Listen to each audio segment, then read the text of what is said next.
Je viens de tourner cette vidéo et en regardant les rushs, je me suis rendu compte que tout était flou. À part le fait que j'ai envie de mourir, du coup ça fait que l'expérience que je voulais vous proposer sera un peu moins découverte. Pas non plus envie de supprimer mon idée à cause de ça, donc je me suis démaquillée. Ça fait que j'ai des trucs qui restent, des crayons, des trucs comme ça parce que c'est galère à retirer. Donc. Et que je vais répondre à vos questions. Donc c'est parti. Aujourd'hui je voulais vous faire une foire à questions, puisque la dernière que je vous ai faite, eh bien, elle date de 2017, donc ça date d'un moment. Entre temps, vous avez quand même été nombreux à me rejoindre sur cette chaîne. Et pour 2022, je voulais commencer correctement les choses en faisant un petit point sur l'activité de la chaîne, que je vais vous dire brièvement. Pour 2022, je me suis fait une raison. Comme vous le savez, 2021, c'était l'année où je voulais essayer de faire de YouTube mon métier. Je me suis accordé 1 an, en fait, pour faire ça, pour voir ce que ça allait donner. Ce que ça a donné, c'est que j'ai atteint les 6000 abonnés cette année, j'ai bien vu que les vues ont augmenté, que ça vous a beaucoup plu, le fait que je fasse des vidéos sur les idées reçues, mais ça n'a pas eu beaucoup d'impact sur mon projet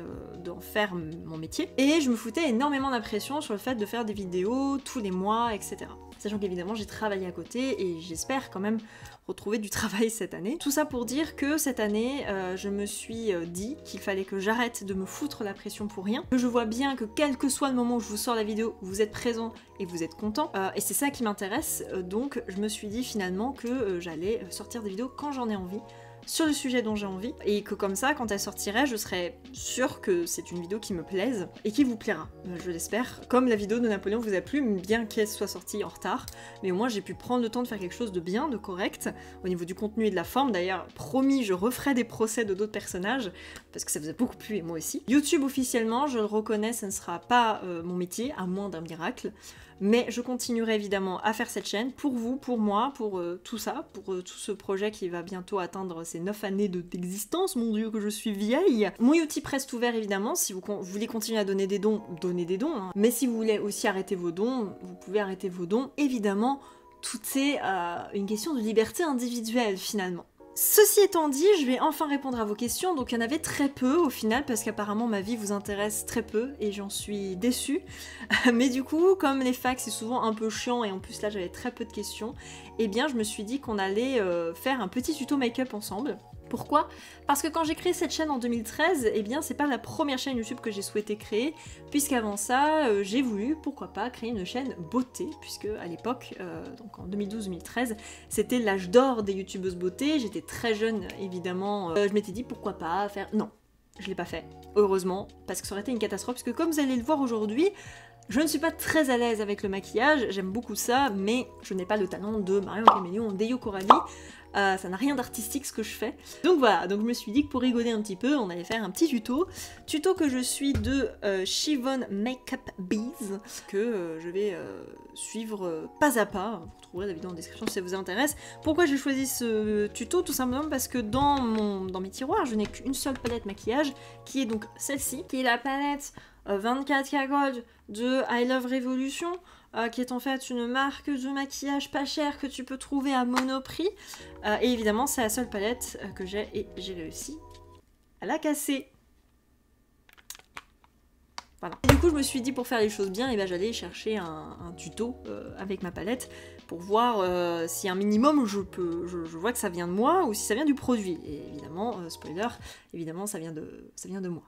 Donc du coup, je vais faire la base, c'est-à-dire je vais mettre de l'anti-cerne, pas de fond de teint parce que j'ai pas de fond de teint, mais je vais mettre de l'anti-cerne. Où il est mon anti-cerne? Parce qu'il y en a plein, ils font des teints vraiment très travaillés et tout. Moi c'est pas mon cas. On va faire le truc que je fais d'habitude, c'est-à-dire juste recouvrir mes cernes et recouvrir évidemment Gaston le bouton qui s'est invité sur mon visage, ainsi que Gérard Coucou. et Usul le pustule. Bonjour. Pardon, Usul, mais c'est le seul truc qui m'est venu à l'esprit. Je prends un petit pinceau nez pour essayer d'un peu estomper finalement les produits. Et ensuite, je mets une base à paupières, puisqu'il faut que je la finisse, donc tant qu'à faire, on va l'utiliser. Donc pour les gens qui se posent la question, parce que finalement... Est-ce que vous savez ce que c'est qu'une base à paupières? Je ne sais pas. Une base à paupières, c'est un produit qui permet de fixer les fards et que ça reste plus longtemps sur la paupière. Voilà. Et ensuite, je mets de la poudre. Voilà. Donc voilà, ça c'est ça. Donc la dame, elle prend un pinceau nez. Je les ai tous perdus. Comme ceci, un petit pinceau estompeur, ce qu'on appelle. Et elle prend cette couleur-là, qui est ici. Et elle le fout dans son creux de paupière. On va me dire, oui, à quoi ça sert? Je ne sais pas. Ça sert à faire des trucs, vous verrez. Regardez les vidéos de Marion Caméléon et me faites pas chier. Alors la première question qu'on m'a posée, c'est est-ce que tu vas bien? Bah écoutez, je vais plutôt bien. Hein, ça va plutôt bien dans ma vie. J'espère que vous avez passé un bon début de 2022 aussi. Actuellement, je suis en mode cherchage de projet, cherchage de boulot, cherchage d'appartement, cherchage de tout. 2022, je cherche des choses. Ça peut être pire, j'ai échappé au Covid pour l'instant, j'ai fait des choses... Non, ça va plutôt bien, hein, ça va plutôt bien. Alors la deuxième question, c'était est-ce que Nora, c'est ton vrai prénom? Eh bien, pas du tout. Ce n'est pas mon vrai prénom, mais c'en est pas loin. Enfin, je veux dire, mon vrai prénom, c'est Enora. Un E près, je pense que bon, ça va quoi. On n'est pas non plus... entre Jocelyne et Nora, il y a peut-être plus de différence, vous voyez. C'est un prénom breton qui signifie honoré en français. Mes parents voulaient que je me la pète dès le début de ma naissance. Hein. Dès le début de ma vie, ils se sont dit « Attends la gamine, on va lui foutre un de ses prénoms, un de ses blasts, tu vas voir. Elle va avoir un de ses melons, je te raconte pas quoi. » Et quand j'ai choisi le nom de ma chaîne, eh bien Nora évidemment c'est le nom le plus proche, le pseudo le plus proche de mon prénom. Hein. Il y a beaucoup de gens qui d'ailleurs confondent, hein, qui pensent que je m'appelle Nora et pas Enora. Donc ensuite elle met du noir avec un autre pinceau qui est... Il est où le pinceau là? Alors la question qu'on m'a beaucoup posée aussi, c'est depuis combien de temps je suis passionnée d'histoire, d'où ça m'est venu et quelles études j'ai faites. Ça c'est vraiment la question qui vous a le plus passionnée, n'est-ce pas? Donc en fait ma passion pour l'histoire elle date d'un sacré petit bout de temps parce qu'en fait ma mère elle est passionnée également d'histoire et c'est elle qui m'a un petit peu transmis finalement le virus puisque elle m'a emmenée dans plein de châteaux, dans plein de musées, dans plein d'endroits. Et elle regardait aussi beaucoup de documentaires. Et donc c'est elle qui m'a un petit peu transmis cette passion. Donc en fait je l'ai depuis très jeune. Et puis bah du coup naturellement par la suite j'ai fait un bac L et puis j'ai fait 3 ans d'histoire des arts au lycée. Ça m'a donné envie du coup de faire une licence en histoire de l'art archéologie pour devenir médiatrice culturelle ou guide. Donc médiateur culturel c'est quelqu'un qui fait tous les outils que vous avez dans les musées, les châteaux pour vous faire comprendre des choses finalement. C'est l'intermédiaire entre la structure culturelle et vous, d'où le nom de médiateur. Donc voilà, c'était ça un petit peu mon envie, donc j'ai pas fait d'études d'histoire finalement, j'aurais pu, mais je me suis décidée finalement à faire de l'histoire des arts parce que bah, c'était ce qui m'intéressait aussi pas mal à l'époque, donc voilà, puis les deux ne changeaient rien dans mon envie de travailler dans la culture, les deux sont valables en fait hein, pour les métiers. Puis après j'ai fait un master en valorisation au niveau patrimoine, qui est un master professionnel, qui m'a permis de faire plein de stages. Et voilà. Et puis bah maintenant je cherche du travail. Je suis à Pôle emploi. Comme tout le monde me l'avait dit quand j'avais 8 ans. Voilà. Alors il faut savoir que toutes les youtubeuses beauté, normalement elles étendent les couleurs ici là, pour que ça fasse un peu plus allongé. Je n'arrive pas à faire ça. J'ai essayé plusieurs fois et à chaque fois ça fait juste dégueulasse. Bah voilà la preuve. Hein, on est d'accord que là c'est dégueulasse quoi. Là je viens de tout foirer en fait. Oh là là, ça va pas du tout. On va faire genre on n'a rien vu. Hein. Sauver les meubles, je vous garantis rien. Mais on a des...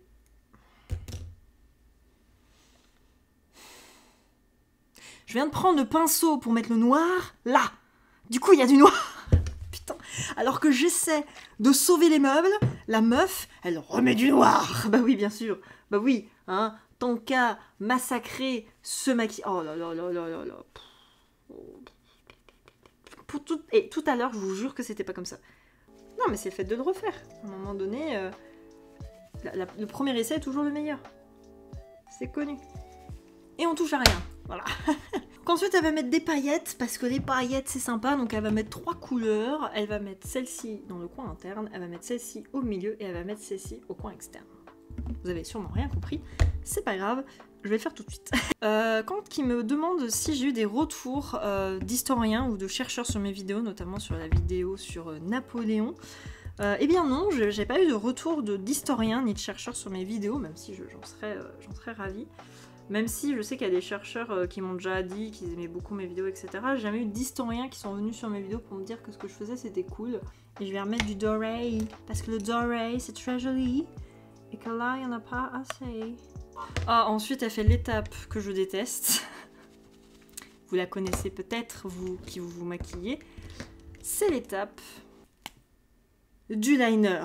Je trouve ça d'une galère à faire, je ne comprends pas comment les nanas, elles arrivent à te faire un petit trait quali de ouf. Et normalement, elle fait une virgule, mais moi, chaque fois que je fais des virgules, c'est dégueulasse. Donc je sais pas trop comment je vais faire ça. Ah, attendez, on va être concentré. Vous remarquerez, quand je suis très concentrée, je peux pas m'empêcher d'ouvrir la bouche. Genre, ça va m'aider, quoi.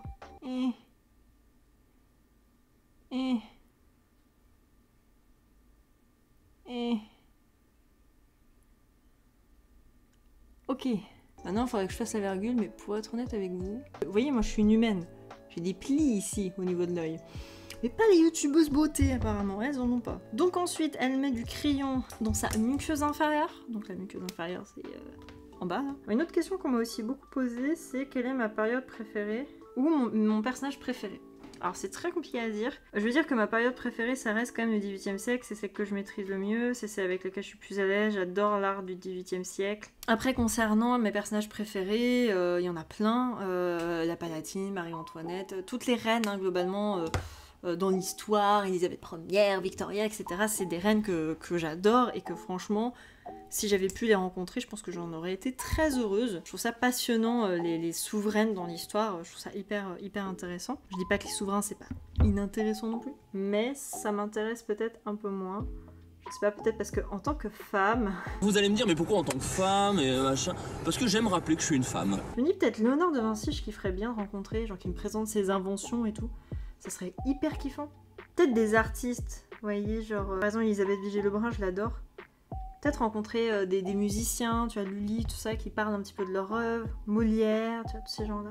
Ce serait cool de les rencontrer, je pense. Et sinon, j'aurais adoré assister à un procès révolutionnaire. Voilà, en plus, vous le savez, j'ai fait un live très récemment, si vous ne l'avez pas encore vu, sur le procès de Louis XVI. Je pense que c'est très intéressant à regarder. Bon, évidemment, j'aurais bien aimé ne pas être accusée moi-même, hein. Idéalement, ça serait quand même sympa. Ensuite, quand elle a fait 100, elle met un peu de paillettes, toujours. Parce que les paillettes, c'est quand même la vie. Ici, sous l'arcade sourcilière. Donc, c'est ce que je vais faire, même si clairement, on va pas voir de grosses différences. Sachant que moi, du coup, je ne fais pas mes sourcils, je les gèle juste. Écoutez... On fait les choses comme il faut, hein. Et ensuite elle met du mascara, et des fossiles. Je n'ai pas évidemment de fossiles, puis je pense ne pas savoir en mettre. Donc on va faire le classique mascara, et ce sera très bien. Et comme j'aime bien le too much, eh bien je vais mettre du rouge à lèvres noir. Parce que pourquoi pas. Évidemment appliqué de façon dégueulasse, sinon finalement l'idée n'est pas respectée, hein.